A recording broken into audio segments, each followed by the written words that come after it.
Hepinize selam dostlar. Bugün yepyeni bir oyunlar karşınızdayız. Bugün bakalım bizi neler bekliyor. Onlara bakacağız. Arkadaşlar kanala abone olmayı unutmayın. Yeni olan abone olan arkadaşlar cidden çok teşekkür ederim. Arkadaşlar izlemek istediğiniz oyun varsa yazabilirsiniz. Eee, Video altında arkadaşlar açıklama kısmında benim sosyal medya Discord Steam'den bana her türlü ulaşabilirsiniz. Sormak istediğiniz bir şey varsa yazabilirsiniz. Hadi bakalım geçelim bu oyunumuza.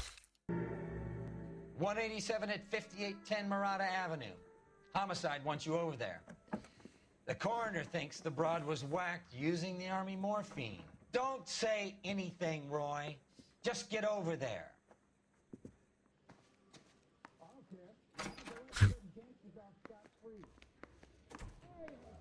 Biz kaçıncı kattayız? İkinci kattayız.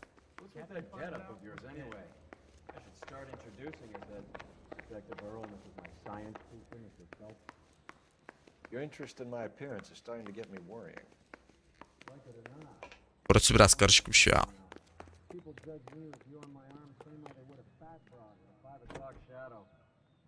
I really hope you're joking, Roy. Hadi.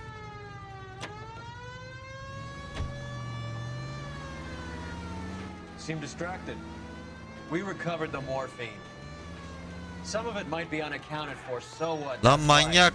We did our job. Arabanın önüne atlıyor. Closing one case opens another. Do you have any idea what is really going on while we're wasting our time following this stuff? Uyuşturucu basısındayız. The deals being done right now will change the face of LA forever, and we're wasting our time on some hump. Someone's little girl.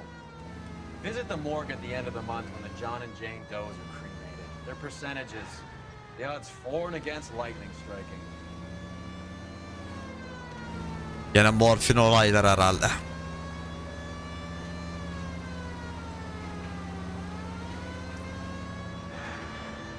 Şuradan gidelim. Şuradan dönelim.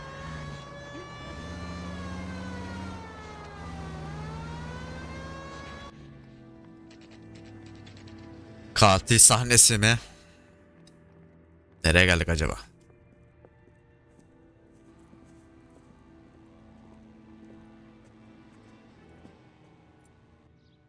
Second floor. İkinci apartman. 6 arkada. Thanks.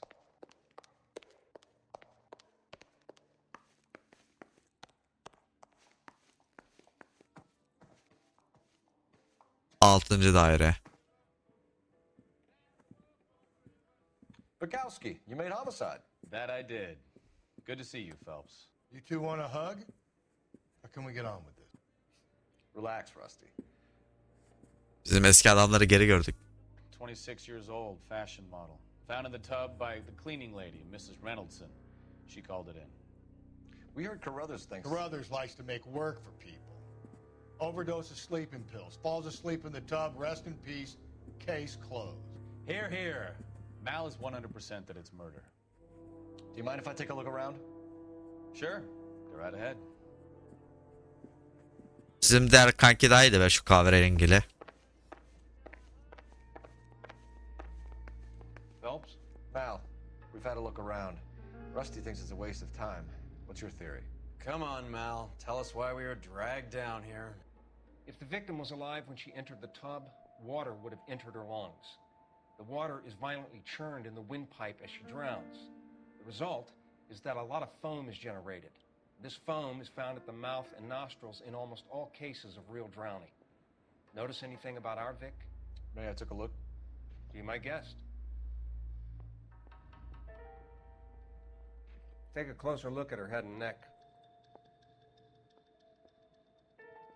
Bruising on the forearms, and these look like bite marks. Very good. Kadını yamyam olarak kullanmışlar herhalde.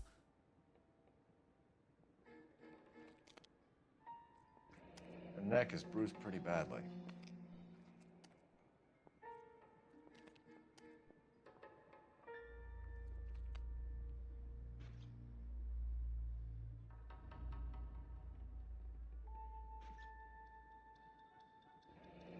unusual ring. I could be wrong, but it looks like a black sapphire. The eyes are a classic sign of morphine. Siyah The safir bruises yüzük. tell their own story. I think one man held her down and another held her arm and injected her. They put her in the bath to try to cover it as a drowning. It spread a trail of barbiturates. Take a look around outside on your way out and see if you can find the syrettes. It would make my theory. And morphine would have been very quick, and there wouldn't have been much of a struggle. Okay, so find two guys who recently bought syrettes and weren't junkies, and you might be onto something. This is her? Any photo? It's something else.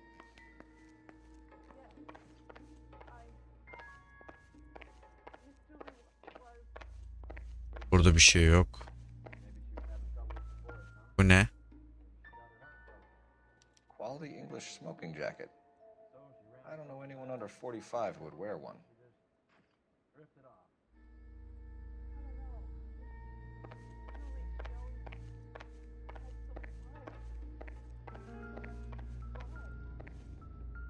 Bu ne?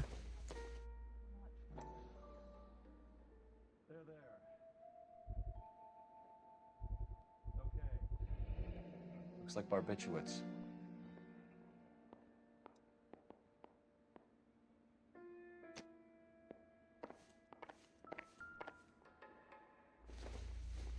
Bu ne?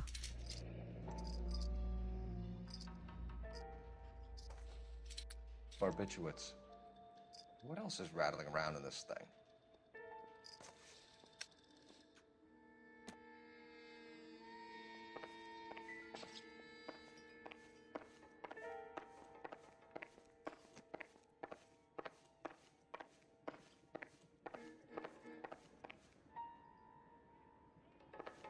Kadın bu.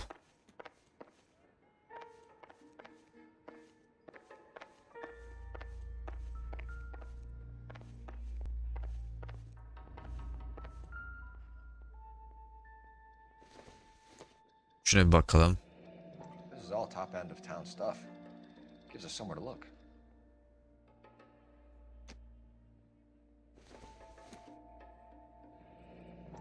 Could have been a modeling assignment.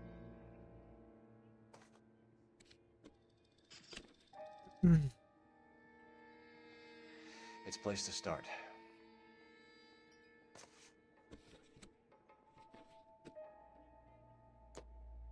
Şuna bakalım. Beautiful girl. Clothes certainly aren't from the Sears catalog.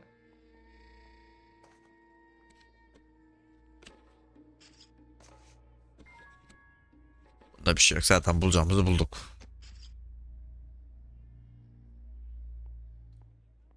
Şimdi... I'm Detective Phelps. Ulan I'm here to try and help Julia. Do you mind answering some questions? Virginia Reynoldson, I'm just so shocked. I feel like there's something I should be doing, someone I should call. We can make those calls, ma'am. Who needs to be notified? That's just it. I don't know. Miss Julie doesn't have any family in town. Someone has to set her affairs in order. Mr. Henderson, maybe? Who else is there? I don't know. If you give the details to the other detectives, ma'am, they can try and get in contact.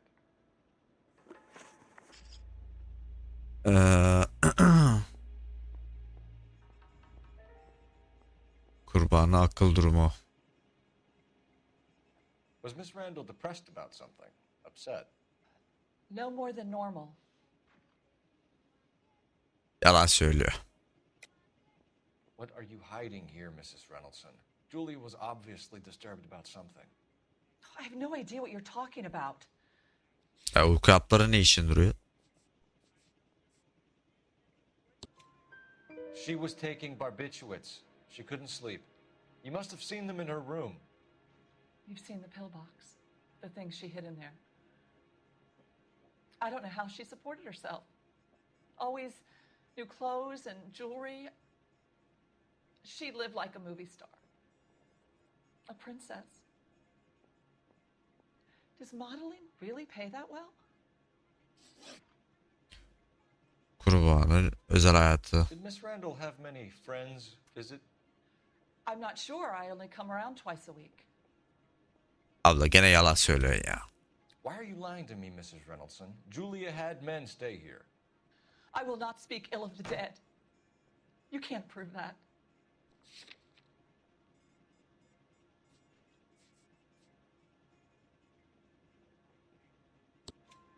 Who owns the smoking jacket? I wouldn't like to tell tales, you understand. That's Mr. Henderson's.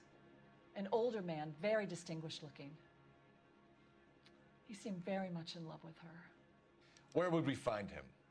I'm sorry, I don't know. He said he lives in San Francisco. İlişki. What was it like working for Miss Randall? Perfectly fine, officer. Bak gene. Mrs. Reynoldson, it seems like there's something you want to tell me. She was very high-strung. Lovely one moment and screaming at you the next. She wanted it all, and she wanted it damn quick. Of course, being so beautiful, it seemed like she was going to get it. Not the way it's turned out, though, is it? Thanks, Mrs. Reynoldson. You've been very helpful. One of the other detectives will take your statement, and then you can go home. Ya işleri güçleri yalan yemin ediyorum ya. Ben tipsiz görüşürüz.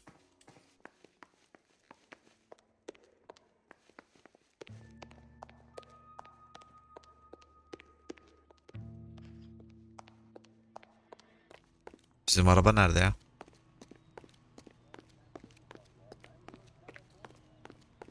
Daha uzağa koymadınız mı?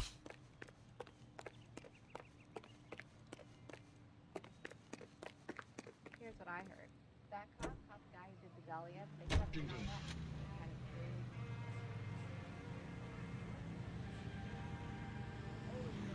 crazy. Elbise. Nerede bizim şey?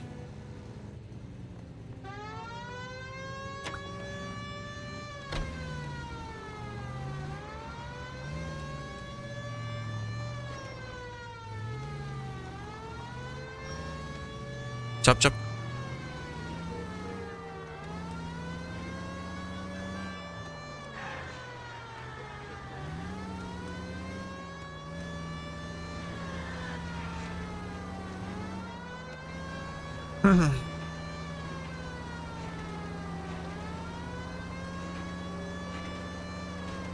Açın yolu. Aç.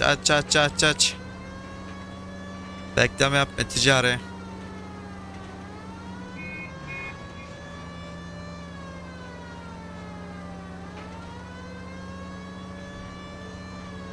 Amma uzak bir yerdeymiş be.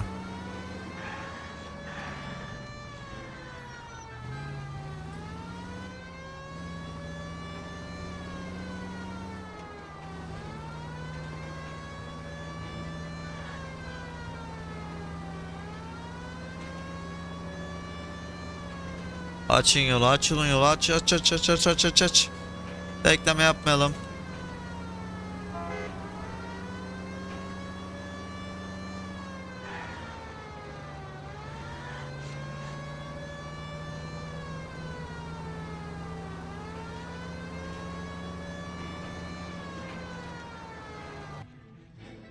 Geldik.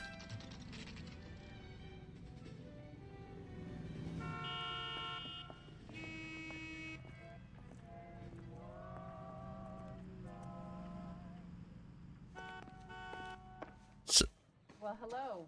What can I help you with today? LAPD, ma'am. I hope I haven't done anything wrong. No, ma'am. We're making some inquiries about Julia Randall. Does she work here?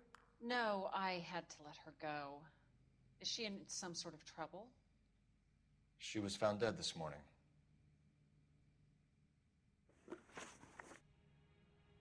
How long had Julia worked as a model? Well, she worked in New York before coming here. She was a very beautiful girl. Doğru söylüyor. Could you tell us why you let Miss Randall go? Husbands sometimes come in here with their wives. When Julia Randall modeled, the husbands were often more interested in her than they were their wives' dresses. The wives weren't happy, and neither was I. Did she have any close friends here? Actually, yes. Heather Swanson. Would you like to speak with her? I'd like that very much. Please don't inform her about Miss Randall's death. Very well, officer. Heather, these gentlemen are from the LAPD. I'm Detective Phelps. This is Detective Earl. I understand that you worked with Julia Randall, Miss Swanson? Yes. Julia helped me get my job here. She's not in any kind of trouble, is she? She's a hellraiser, isn't she? Lives a fast life. Oh, no. Maybe Mrs. Stanley would call her that, but I wouldn't. She's full of life, wonderful company. Çok güzel kızmış lan. Do you like it? Henry gave it to me. I'm very interested in engagement rings. Do you mind if I take a closer look?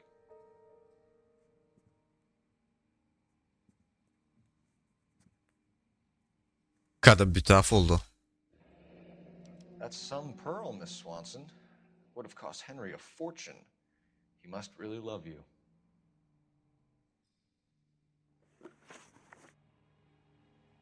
How did you meet Julia? I was introduced through my fiancé, Henry Arnett. Doğru söylüyor. Henry is your beau. Tell us about it. Yes, he is. Henry has a fashion business. He and Julia have been friends for years. Are Miss Randall and Mr. Henderson engaged? Who's he? Doğru söylüyor. Hiçbir şey kımıldamıyor. She was wearing a sapphire engagement ring. Someone must have given it to her. She never mentioned a man named Henderson to me.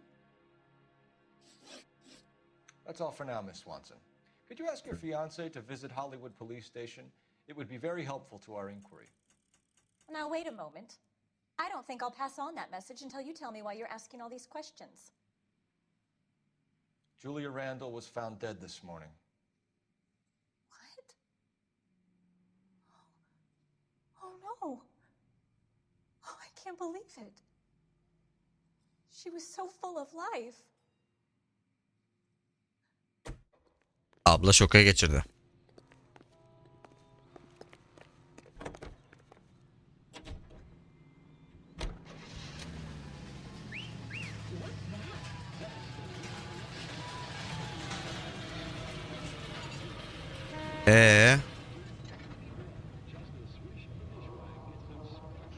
Hiçbir şey yok.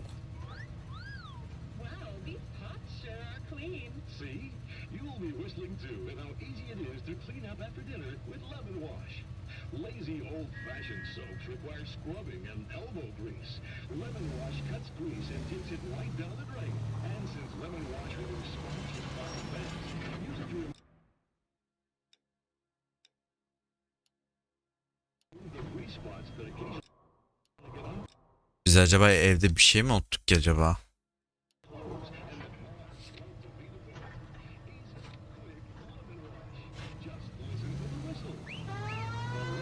Nice move not telling old Sweet Lips in there about her friend taking the big jump till we were half out the door.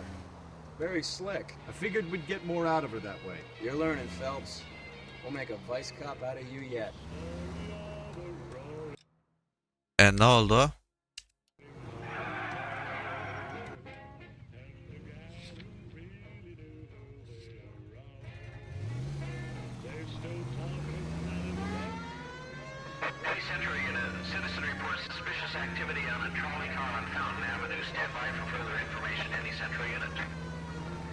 Biz evde bir şey unuttuk.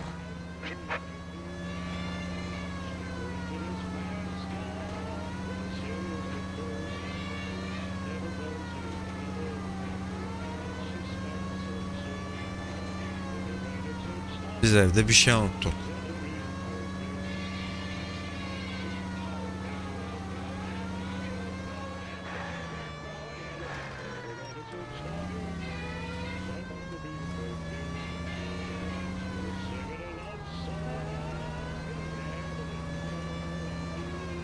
Bir eve gidip bakalım ne unutmuşuz acaba?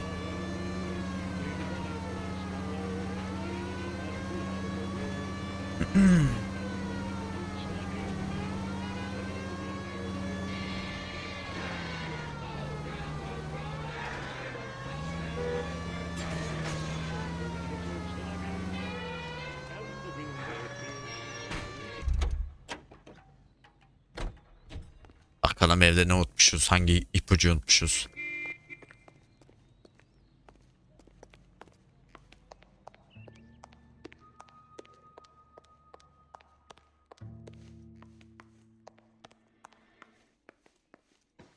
Açın lan yolu.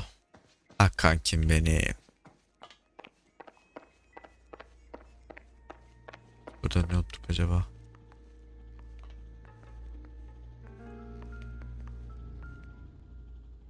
Yemek kaşığı mı? Junk.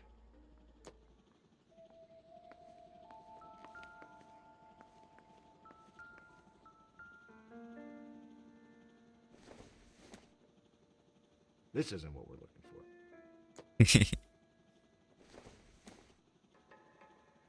Not everything here is going to be relevant.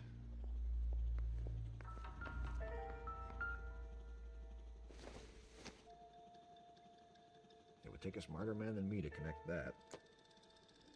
Burada bir şey yok.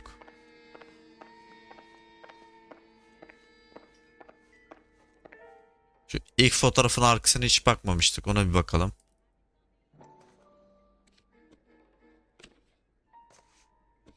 Boş.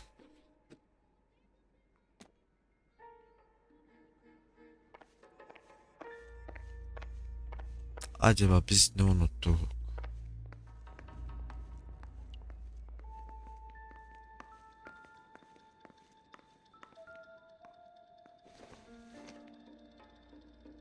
Not sure this means much.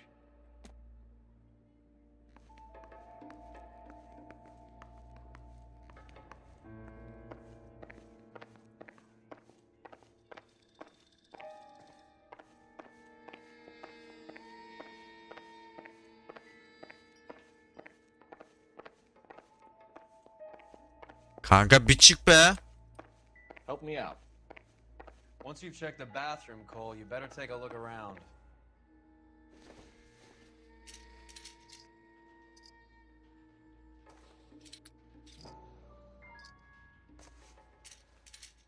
Aa, We should speak to her doctor. Prescribing both drugs would make her life a roller coaster. bak biz neye kaçırmışız?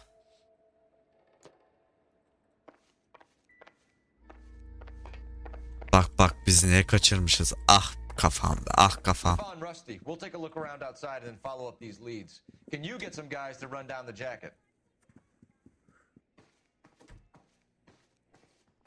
You think Carruthers has called it right? He rarely gets it wrong. I don't know. I'm a Galloway. Şimdi doktoru sorgulayacağız. My time who can't handle their dope. Açılın lan yolu. Açılın lan yolu.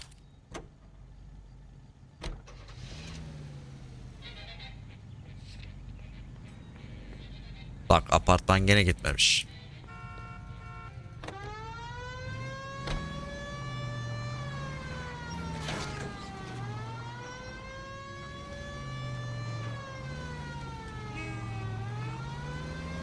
Vakasi, Galloway, quite the little reunion in there.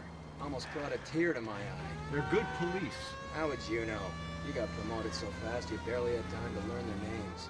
Biraz doktora dürtelim bakalım. Galloway's a pushover. Galloway's a drunk. You could learn a thing or two from both of them. Please. They couldn't work a vice case if their life depended on it. I don't see why they'd be any better or worse at it than me. I noticed you said better. Hubris disguised as humility. Kind of your trademark, don't you think? Why do you always twist everything? Galloway's got nothing to prove. He's been on homicide for years. And he's welcome to it. You're a terrier, Phelps, and that's what I need. Not some old bulldog who can't get up a flight of stairs without coughing up his lunch.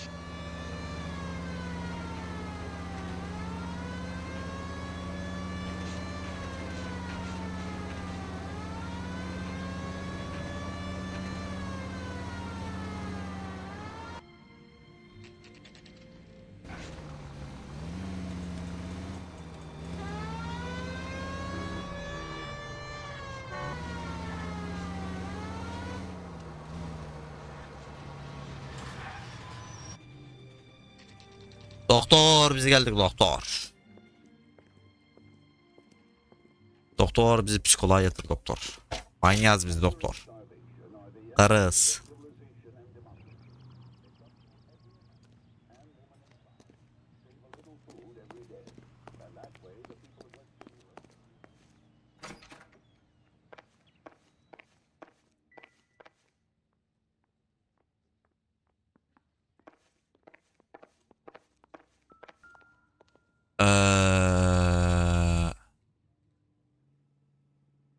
Doktor 505. odada. 5. kat. Office 505.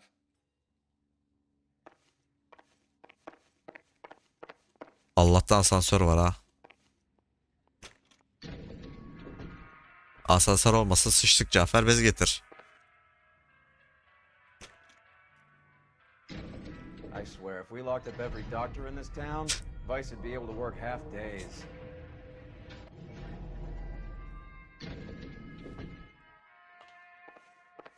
Karşıda zaten parlıyor. Yes, sir, your name? LAPD. We'd like to see Dr. Stoneman.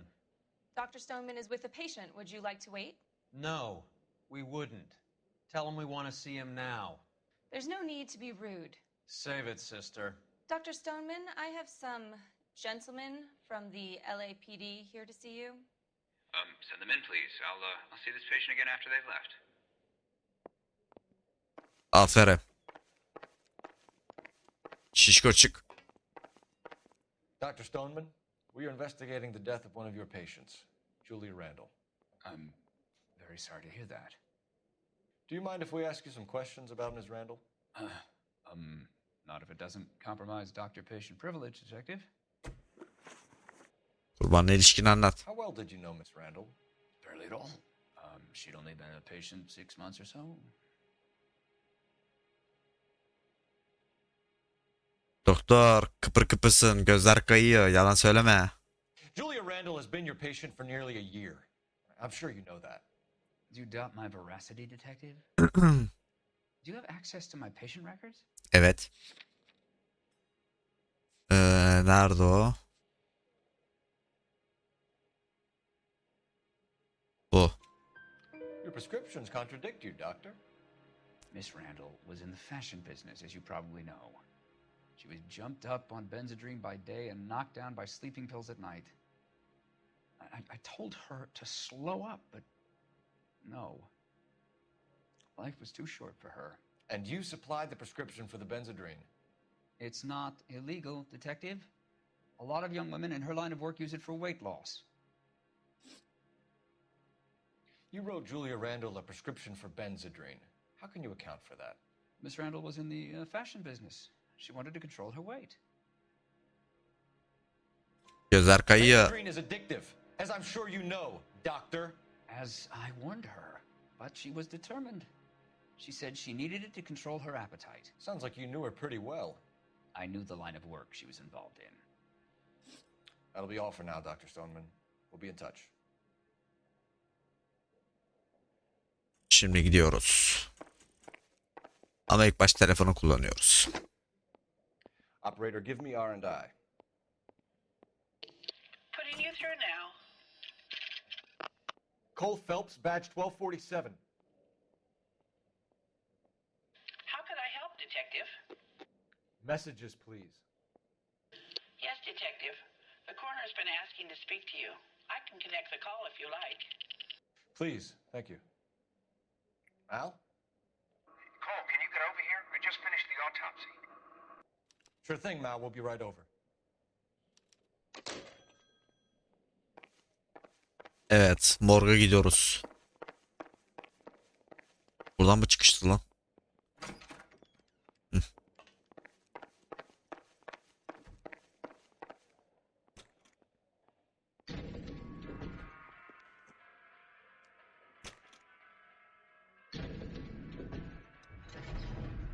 Hadi bakalım gidelim morga.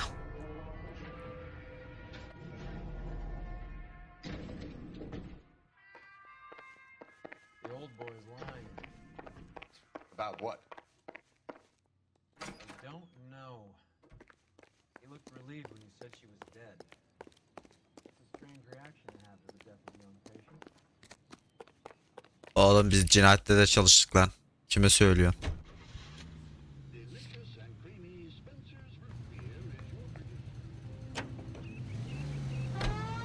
Have you noticed how croakers only pull out the physician-patient privilege card when they got something to hide? There are certain things people have a right to keep private. Until it gets in the way of police work. And it's only private when it suits them. A couple of drinks and every doctor I've met will spill your darkest secrets in a heartbeat. Ürünü Doing kaç this lan? on purpose.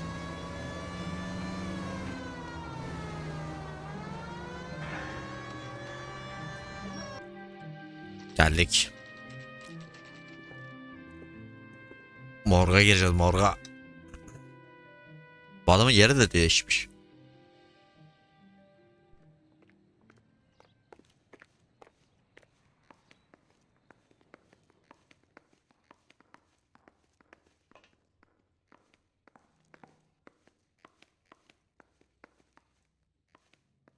Detectives Phelps and Earl here to see the coroner. Yes, Detective. He's waiting for you in the examination room. Sağ ol canım.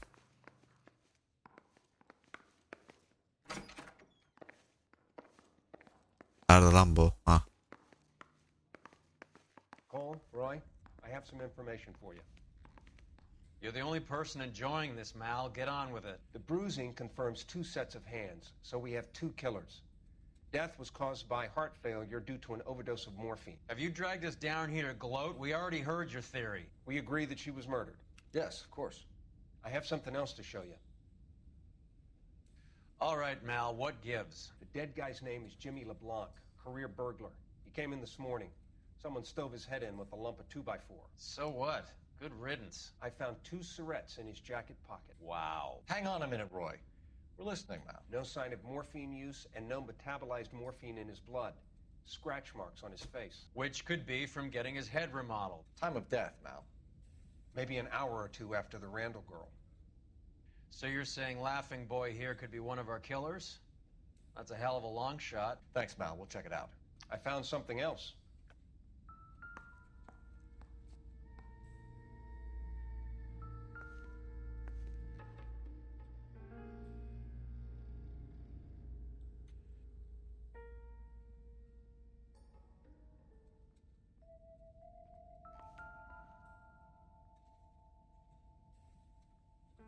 Lan bu adama ne olmuş?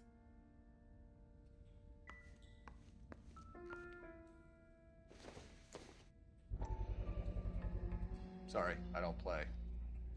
I don't know if it's significant. His wallet was empty. The only other things he was carrying were the harmonica and the morphine. Carruthers. Yeah, he's here. I'll send him over. They have a guy called Henry Arnett in interview 2 for you next door. Let me know how you get on. Sure, Mal. Thanks for the lead. Sure, Mal. Thanks for the lead. Adamdan maytap geçiyor anasını satayım.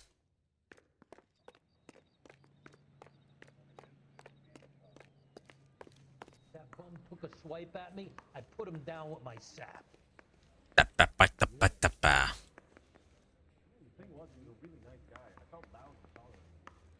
Arnett is in interview too, Phelps. Go help him get whatever it is off his chest.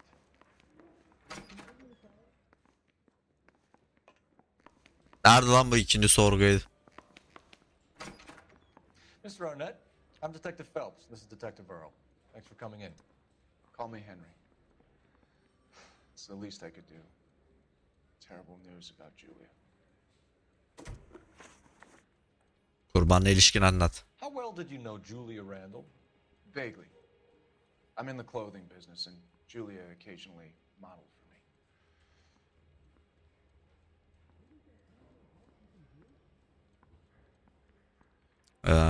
Bak baba. Ağızları oynamaya başladı. He's asking whether you banged her in a chuck on the shoulder fraternity kind of way. I'm engaged to be married. It wouldn't be polite. Answer the question. This will remain private.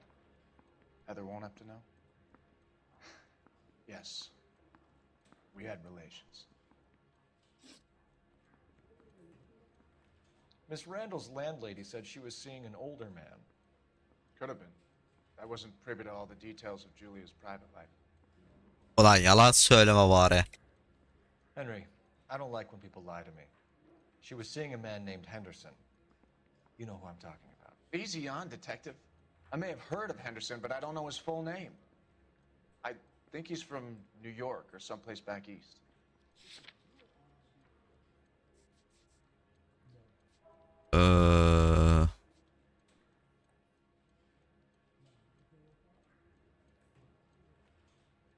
Uyku kapları, mankenli kişi, bekçi.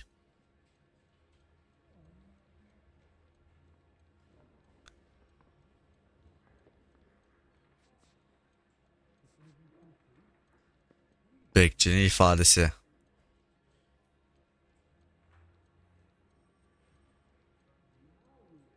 Hizmetçi Virgin.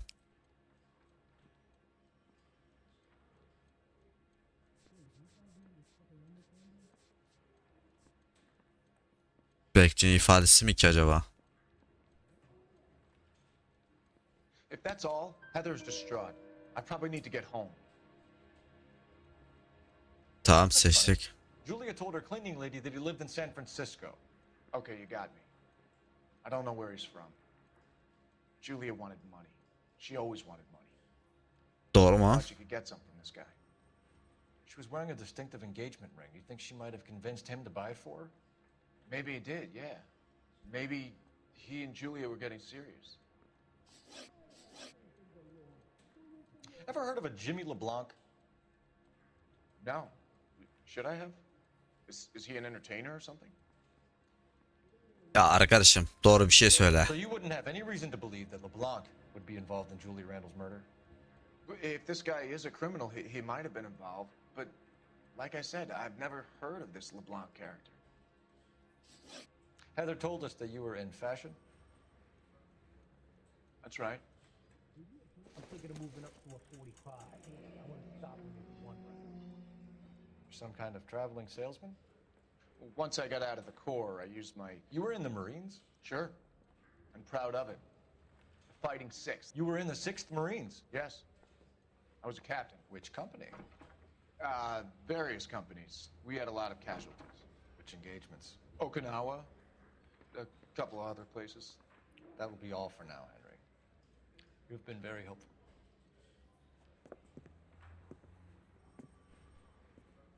That son of a bitch was never in the Marines. Why'd you let him off the hook? Because we're giving him a couple of minutes before we start tailing him. Arnett is an amateur. We need to find out who killed the girl. Can you pass this on to Bukowski? Have him check the place out and go through his records. Sure, I'll pass it on. Thanks. Can you also have R&I run the records on a Jimmy LeBlanc and find out who was his last arresting officer? Have them get in touch via KGPL when they have some information. Ne yapacağız şimdi?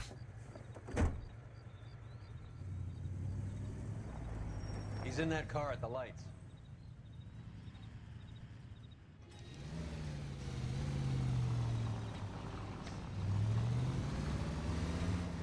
He was squirming like a worm in there. Don't you love it when they pull the war hero excuse?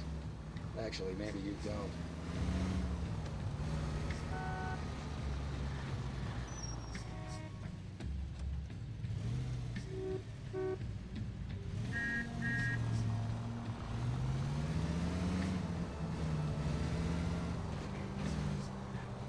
I'd have expected a cad like Arnett to be a better liar.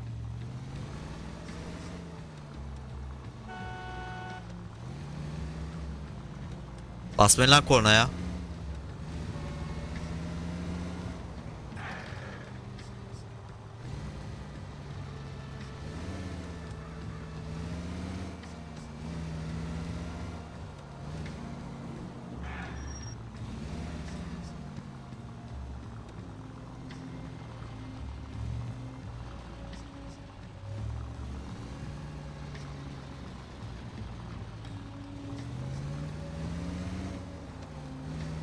Where are you taking us, Henry?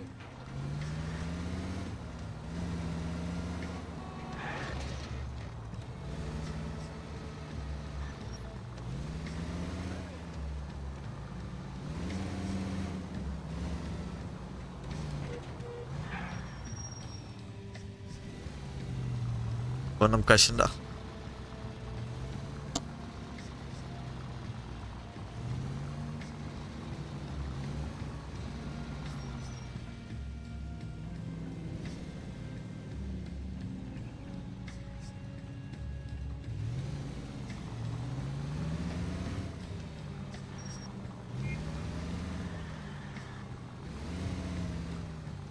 Nereye gidiyor lan bu? Never stepped foot in Okinawa.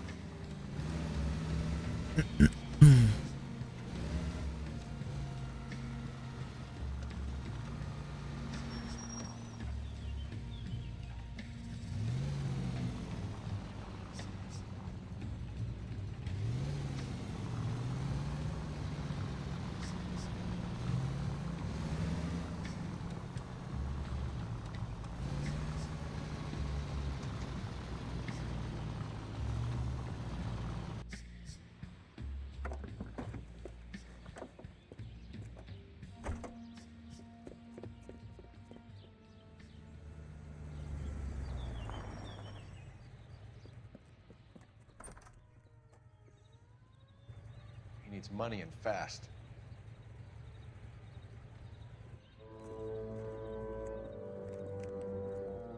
Fark Get in there etti. and find out what he pawned. I'll stick with him. See how he intends to spend the money. Too much slack. Gotta get closer. Hoof it, Phelps. I'll bring the car around when I'm done here.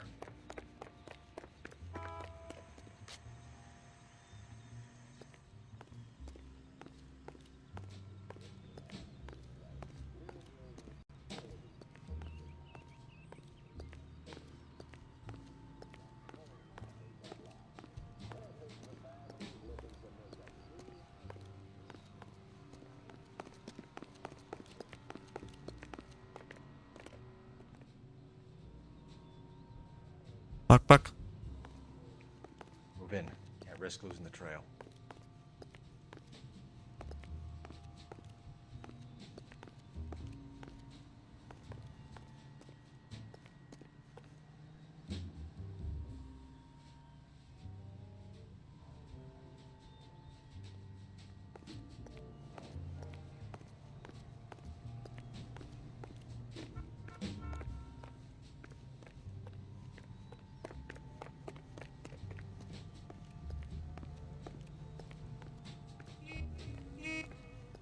Too much slack. Gotta get closer.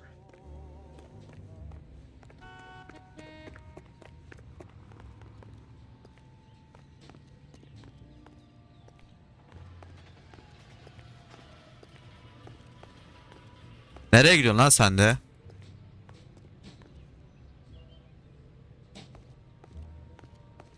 Ara sokağa girdi. Ara sokağa girdi.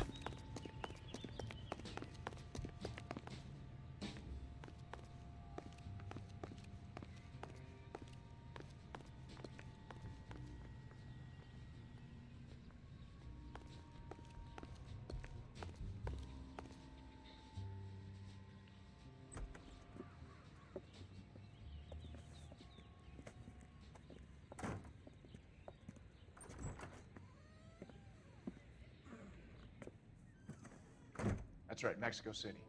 One-way ticket, please. Next available seat. That would be 1 day from now. Is that okay? It's going to have to be.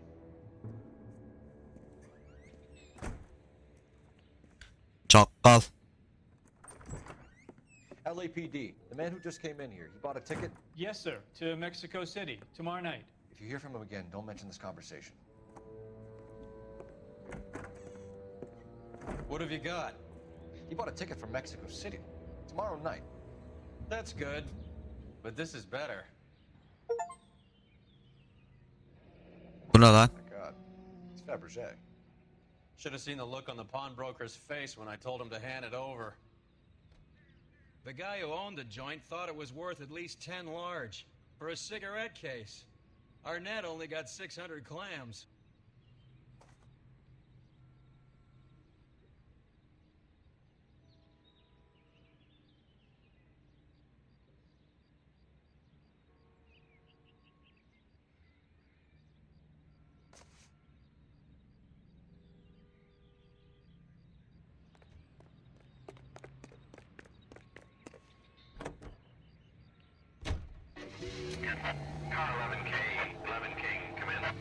Go ahead, KGPL. 11K, go to Hollywood Station. Homicide detectives Vakasi and Galloway have information relating to the Randall case. It's out from the newspaper.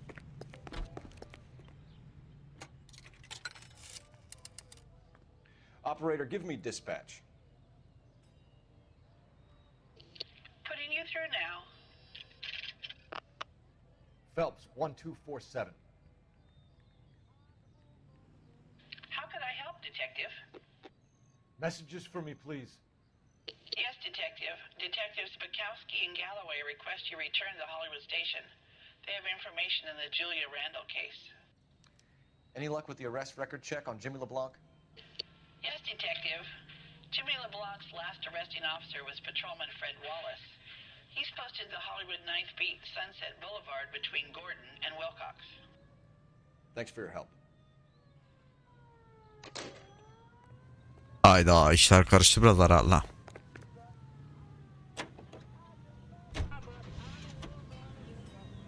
A one-way ticket to Mexico. Old Henry's looking as guilty as a dog next to a pile of dog shit. What's his motive? I can think of a few, but I'd put my money south of the belt. One guy plus two dames always equals problems.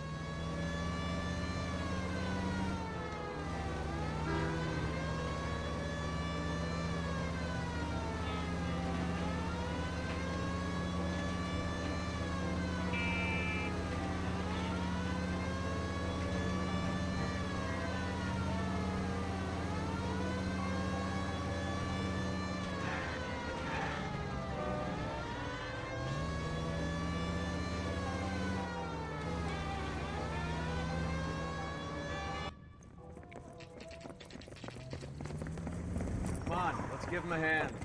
Right behind you, Wallace. Detective Phelps. Wallace, go left. I'm going right after this little prick in the alley.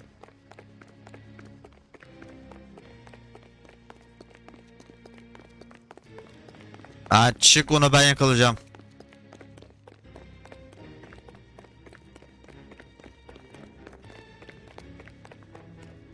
Bak, pire gibi koşuyorlar.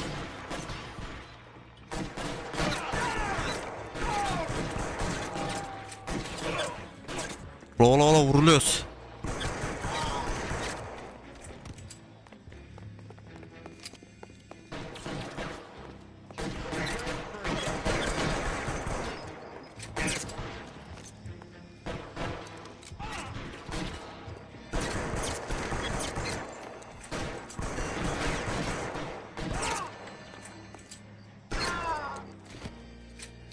Oğlum siz niye rahat durmuyorsunuz lan?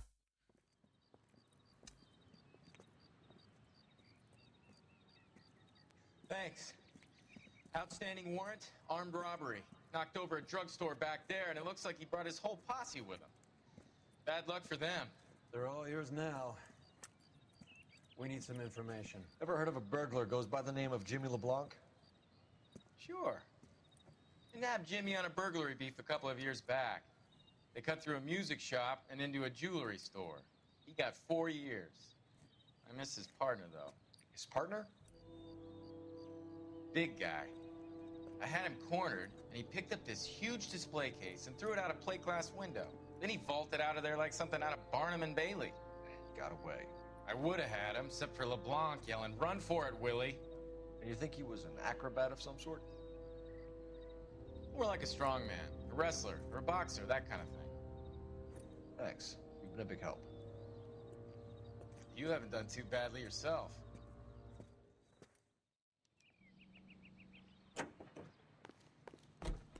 Vallahi ipuçlar üstüne bindi vallahi. You're suggesting LeBlanc is still working with Willie? A strong man held down Randall while someone administered the morphine. Someone with muscle opened up LeBlanc's skull. Could be.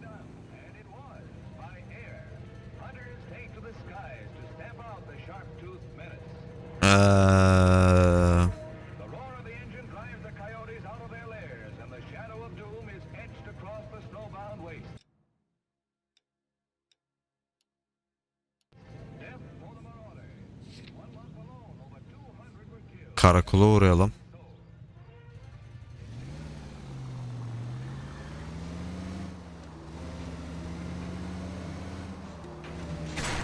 Phelps. Babs.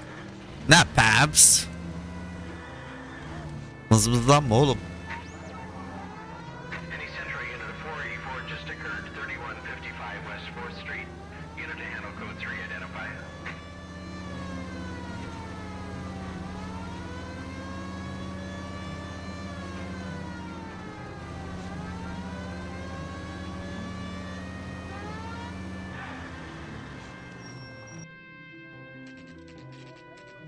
Hollywood Polis Merkezi.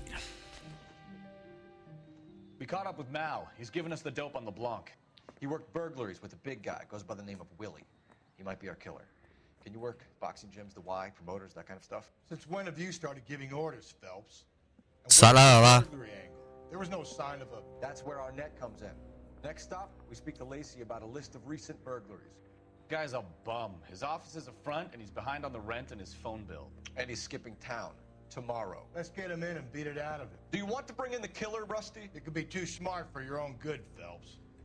We've been talking about that, haven't we? Daha konuşma, anca sigara iç, viski iç, bok iç. Sir, I need the contraband list. Items stolen over the last year. Hang on, I'll dig out a copy for you. Here you go. Thanks. Is the cigarette case on there?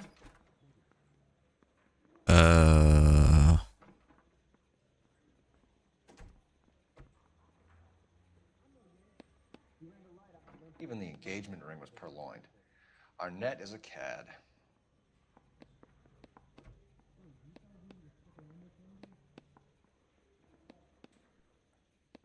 Hangisi olur lan acaba? Seems Julia wasn't the first bored society girl to hide her bennies in that pillbox.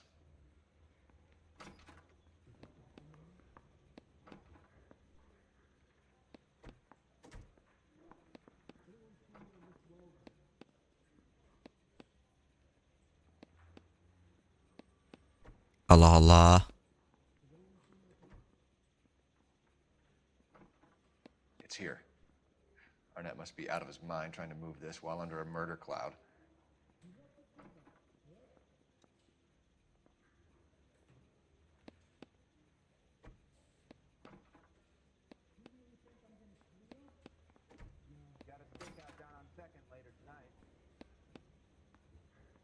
Şuradan tekrar deneyeceğim.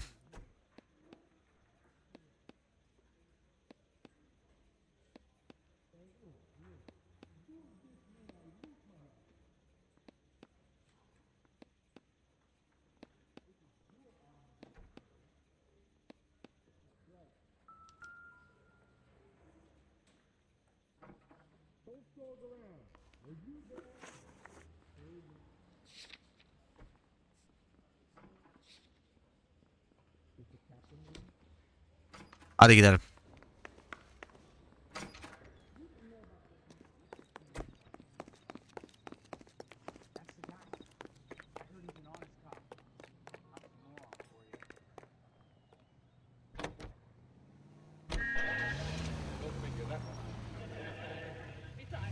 I'm too sick to sleep.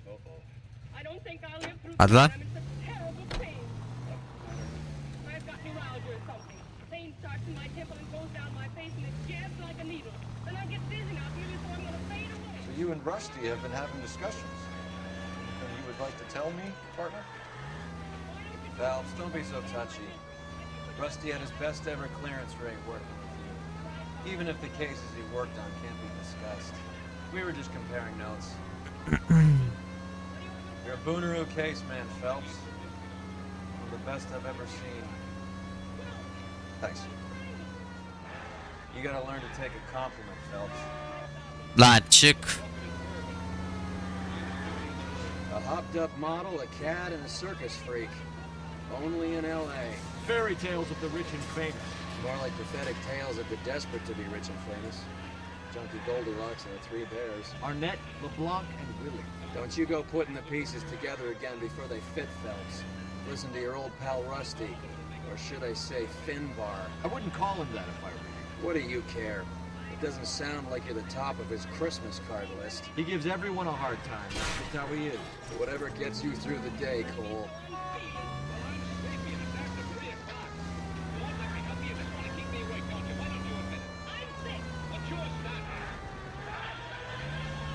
Amma uzakmış be.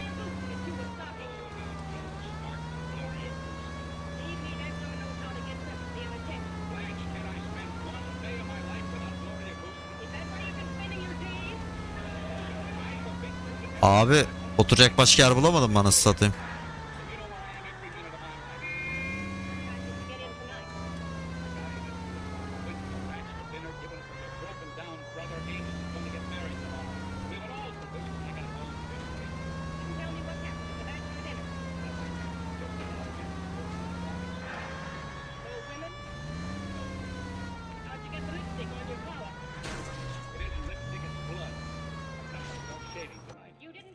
Geldik. Nice house.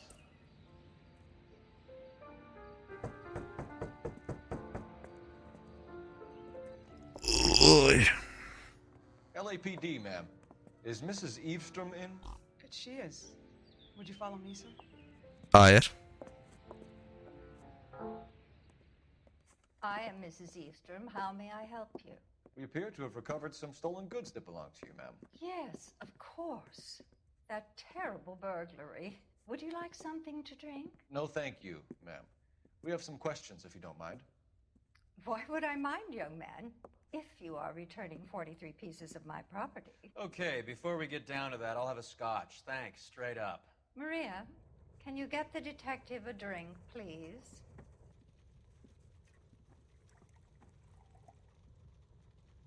Anlat teyze.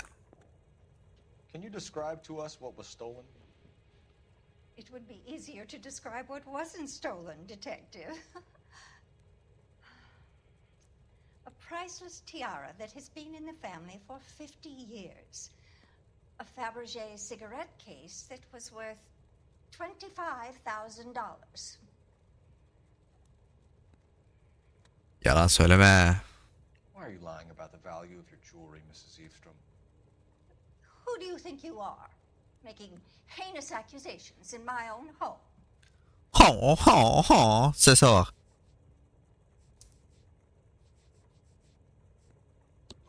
We recovered the cigarette case from a pawnbroker. No one knows the real value of an item better than those guys. I inflated its value for the insurance claim. There. Are you satisfied? My daughter's boyfriend was quite taken with the case. I think he was even more disappointed than I was when it was stolen. What can you tell us about the burglary? That terrible night, at least a year ago. But let's not go into that. Let's talk about what you've recovered. Aferin teyze. Doğru söyle böyle. When the burglary took place? Good heavens, no. I was at a social function held by a Dr. Harold Stoneman and his lovely wife. I returned home and all of my things were missing. That's about it for now, Mrs. Eavestrom. The department will get in touch and let you know how you can recover your valuables. You have only mentioned a few of the items that have been stolen, Detective. What else has been recovered? You see, Phelps? That's why you get the drinks in early. Hello, Mother. Hello, detectives. What is going on? We'd like to ask exactly the same question. You have met my daughter? This morning at work. Oh, Mother and Father divorced. I took my father's name. The detectives recovered some of the things that were stolen, darling. Well, what did you find? A sapphire ring on the corpse of Julia Randall. What are you talking about? Your engagement ring, Miss Swanson. Would you be surprised to know that it was part of the proceeds of a burglary? That's an outrageous allegation. Yes, it is. I suggest we go straight to Henry Arnett's place and sort this mess out. Aha karıyı da aldık.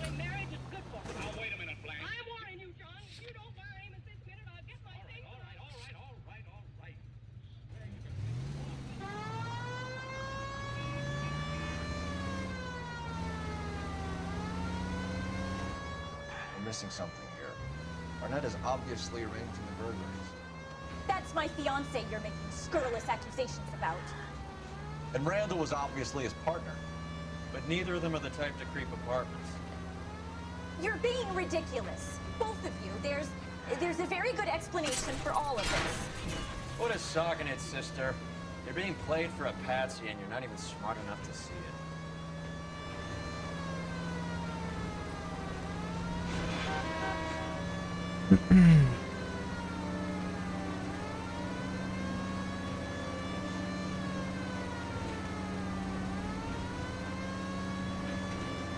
Buradan 2-3 kere geçtik yemin ediyorum ya.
Açın yolu, açın yolu, aç, bekleme yapma.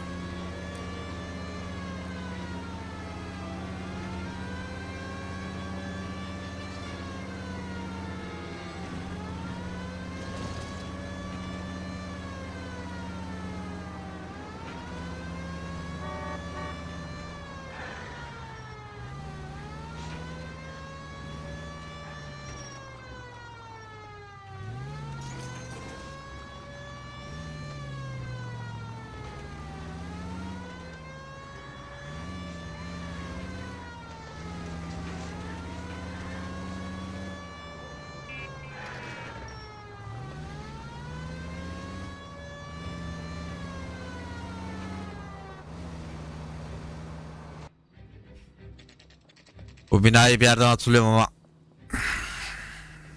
nereden acaba? Buna benzer bir bina daha vardı. Come on, sister. Let's find out who your fiance really is. Welcome, sir. I'm sorry, are you a resident? LAPD detectives. We're here to speak to Henry Arnett. Oh, Mr. Arnett? Apartment 30. You can take the lift. Thank you.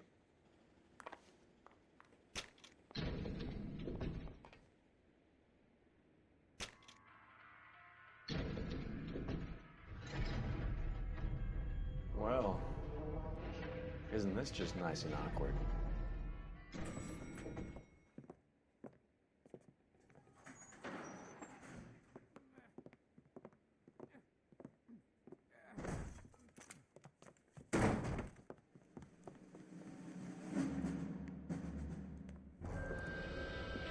Lan kaçıyor. Stop! Don't kill LAPD! him, Cole. This guy's our case. Put your hands in the air! Lan in. Give it up, LAPD!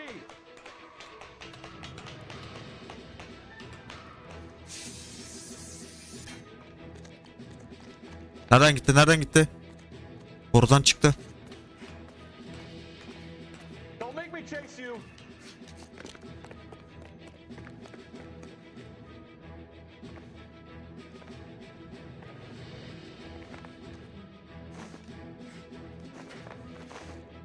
Adam kaçıyor.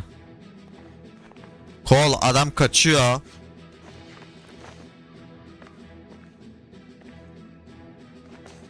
Salak kol. Salak.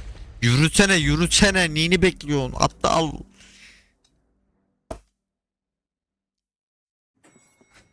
Polislerin biraz hızlı olur, seri olur.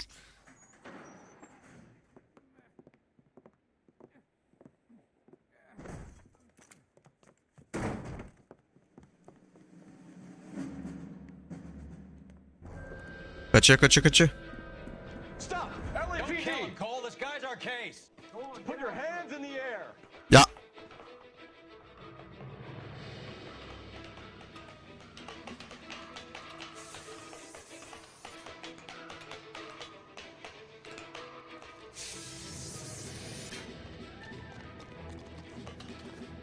Give it up, LAPD!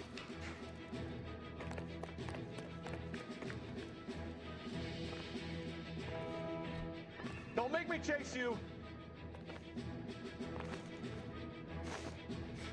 Düşme.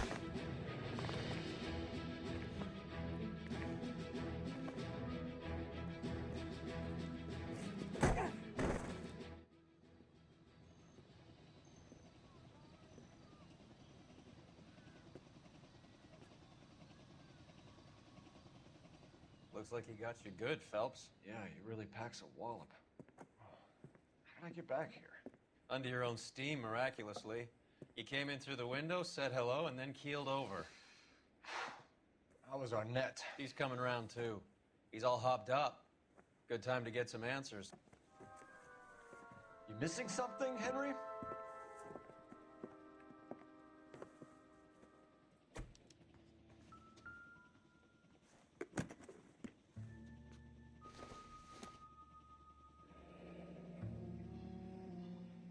You told Heather you're honeymooning without her?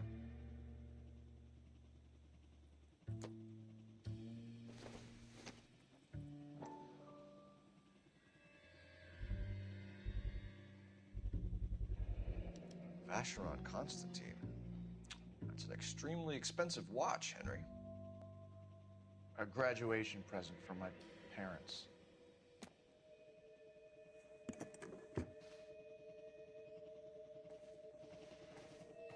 Biraz evi kurcalayalım.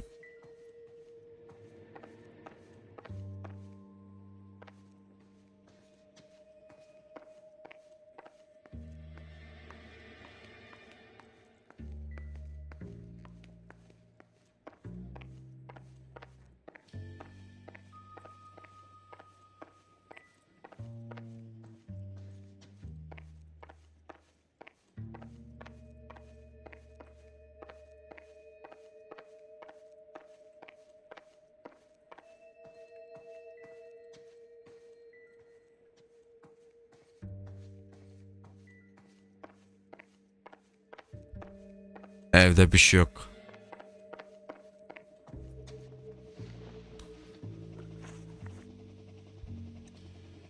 We know all about the jewelry ring. You and Randall and LeBlanc and Willie doing the legwork. I'm in the fashion business.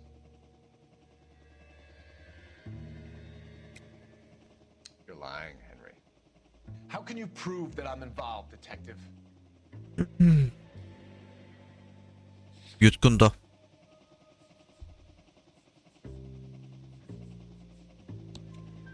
Because you pawned a Fabergé cigarette case today for $600.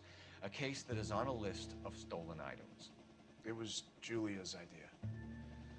Get a list of society parties and find out where and when and then have the guests. Kara çok sinirli. Julia was desperate for money. No matter how much we made, she always wanted more.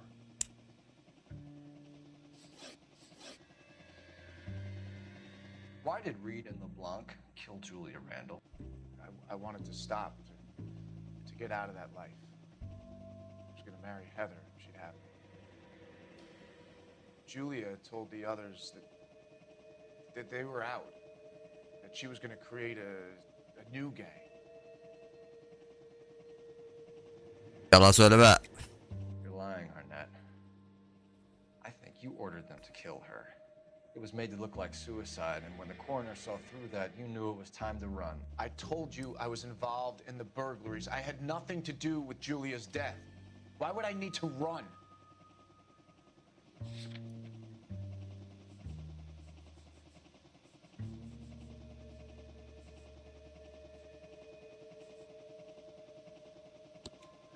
Have you told Miss Swanson that you're leaving for Mexico City tomorrow night?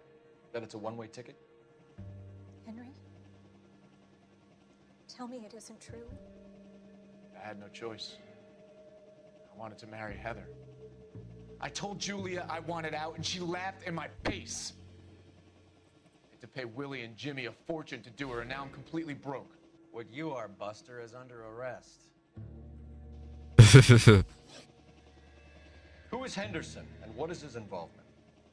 Tell them what you know, Henry. I'll stand by you if you'll only tell the truth.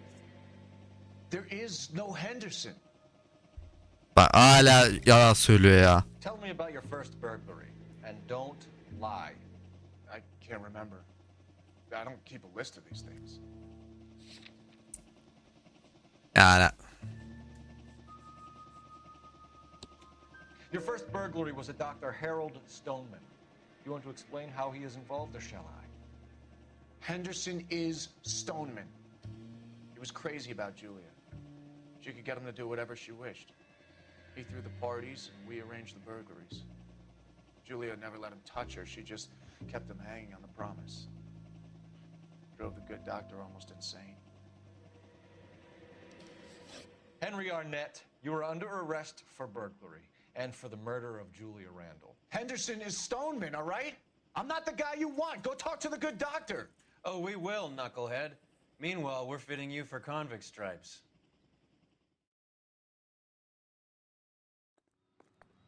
büyük ihtimalle doktorun yanına gideceğiz.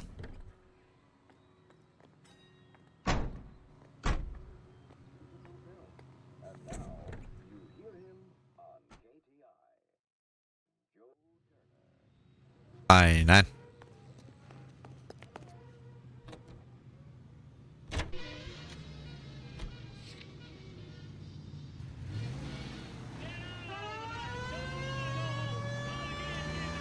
I guess the wedding's off. He only robbed her mother and killed her best friend. Cut the guy some slack. So how does the doctor fit in? That's what we're about to find out. Maybe we should ask him to give you a quick once-over. That meathead gave you one hell of a pasting. I've had worse. You should have seen yourself staggering back in there like a drunken sailor. Next time you can take the runner, Roy. I didn't box in the Marines, though, did I? Should have never told you that. Any Central Unit of 484 just occurred, 3155 West 4th Street. Unit to handle code 3, identify.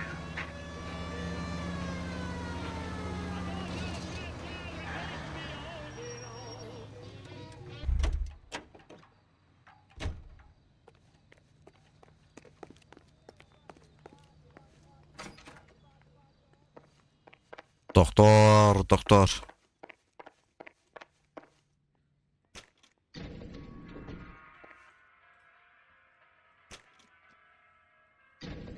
Time for the doctor to give us something to make this all better.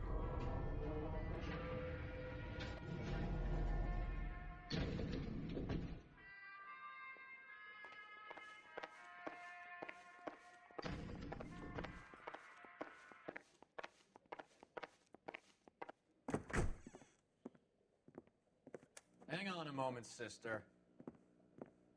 Tell him it's Henry Arnett, and tell him it's urgent. I can't do that. Tell him, or I'll charge you with obstruction of justice. Doctor, I'm afraid Mr. Arnett is here to see you, and he says it's urgent. Send him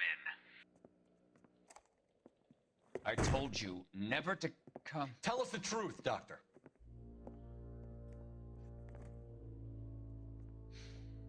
I'm so glad you came. Prison will be better than insanity, and I'm already half insane with grief. Şerefsiz, kafamı sen vurdun. Do you know that I loved her?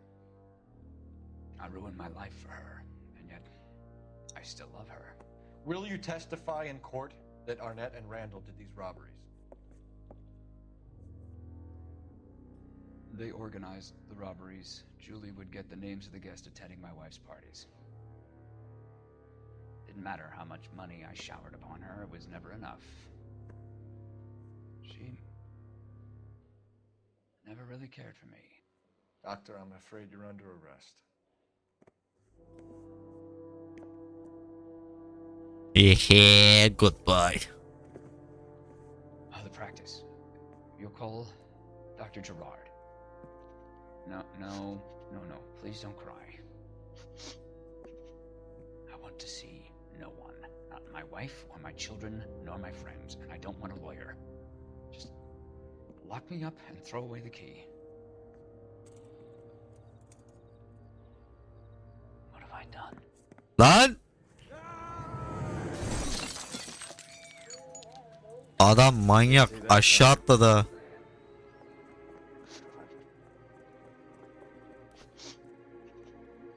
Kırık ya.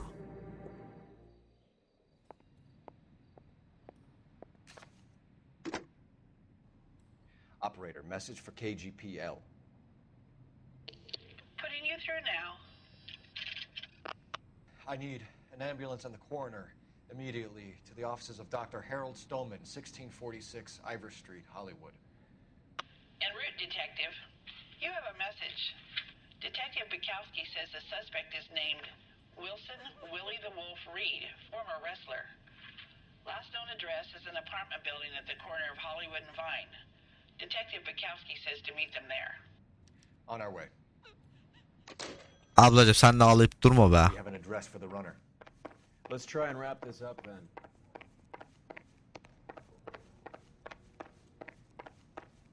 Adam manyak aşağı atladı ya.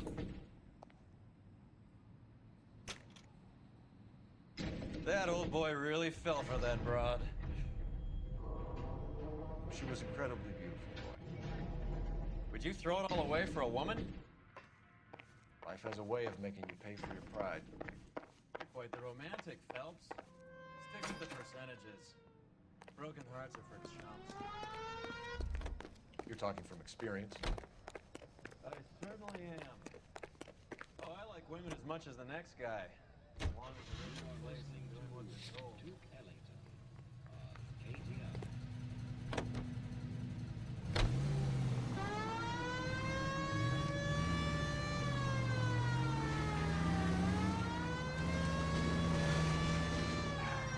Yakınmış lan.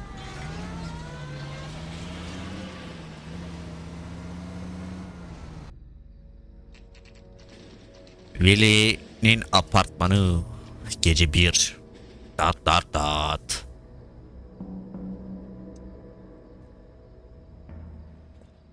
He's around here somewhere. A big guy. Neighbors say he always wears basketball shoes and a cream jacket. And get this. The kids around here say he plays the harmonica. Find the game well and have the commander set up a dragnet. We want the area closed off. We'll take this side of the street.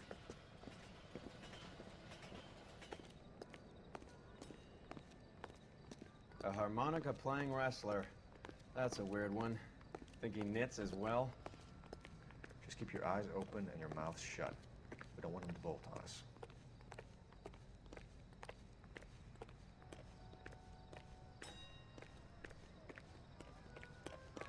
Wait. Pull. You hear that?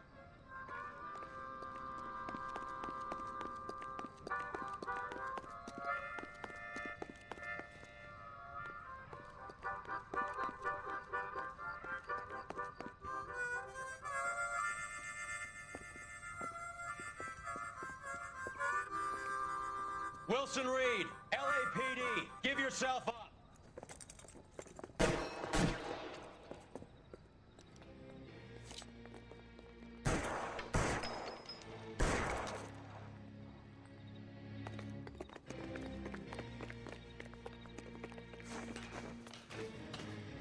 Buraya mı tırmandı lan bu manyak?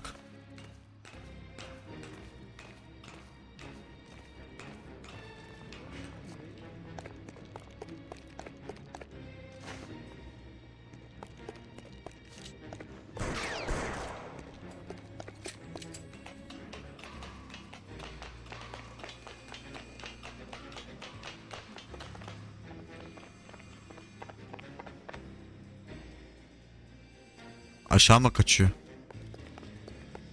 Görmedim. Ananı sikim yukarı kaçmış.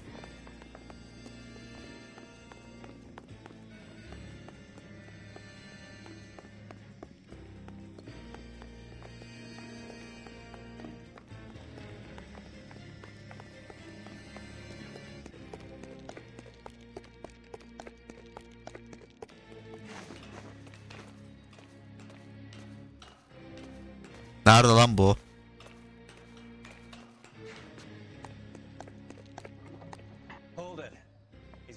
around here somewhere. No place to go unless he grew wings. There he is. Waste the son of a bitch.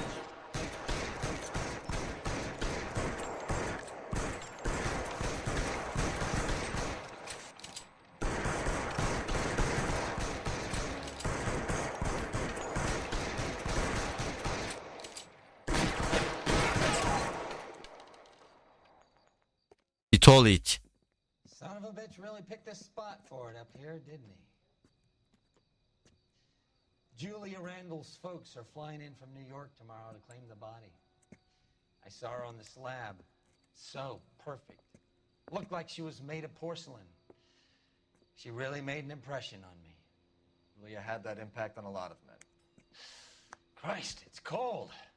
You guys did good work here today. Sağ olsun müdürüm. Boy, I think you should buy your brother officers a drink.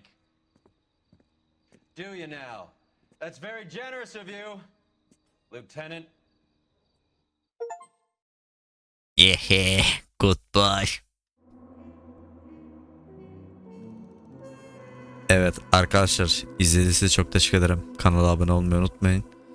Bir dahaki videoda görüşmek üzere. Kendinize iyi bakın. Sağlıcakla kalın.